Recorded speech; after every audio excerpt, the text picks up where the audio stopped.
I was 54 when I had my stroke. I couldn't walk very well.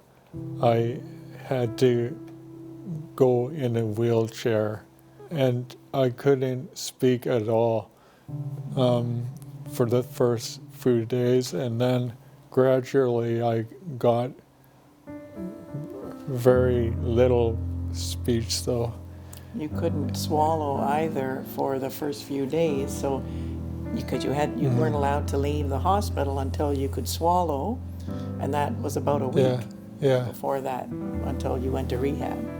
Yeah, every day was from you woke up until you went to bed, you're always doing something to try to make you feel better and work better. And the nurse said, "You are doing great, just keep it up and you're moving very well ahead." It was challenging at first and a little bit scary because when it first happened, I didn't know how Chris would recover, what you would get back. And it was a little bit scary because I didn't know if you were going to be the same person that you were before or if we'd be able to communicate like we did before. But what was inspiring was that Chris kept trying, he never gave up, and every day he would improve a little bit, whether it was your speech or your walking, and you were really motivated to work hard. So that inspired me because I thought, you are showing me that there's hope and you're going to keep trying. Whatever little improvements you make every day is keeping you going. When I left the hospital, I could read very simple books, and then gradually I got reading tougher and tougher. And this past month I read War and Peace, and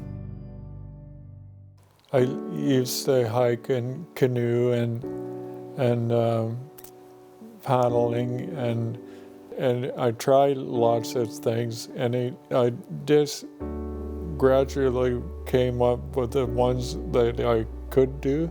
I could use my left hand to color and draw pictures, and I'd done photography before, but never doing it with a meaning behind it. So I used to have a two-wheel bike and bike all around, and I was falling off when I had a stroke, so I had a three-wheel bike. I can ride up to 50 kilometers a day. It's fun, yeah. And if I said to Chris, "You want to try this?" Like when we did the Motoso dance production, I asked Chris, "You want to try it?" And right away he'd say yes. So, and I guess seeing Chris feel too that you have a purpose in life. Like I could tell when he'd come home, he'd feel really good because you were doing what you did before, and we're doing that. Always try hard, and you're always gonna improve. So just keep trying.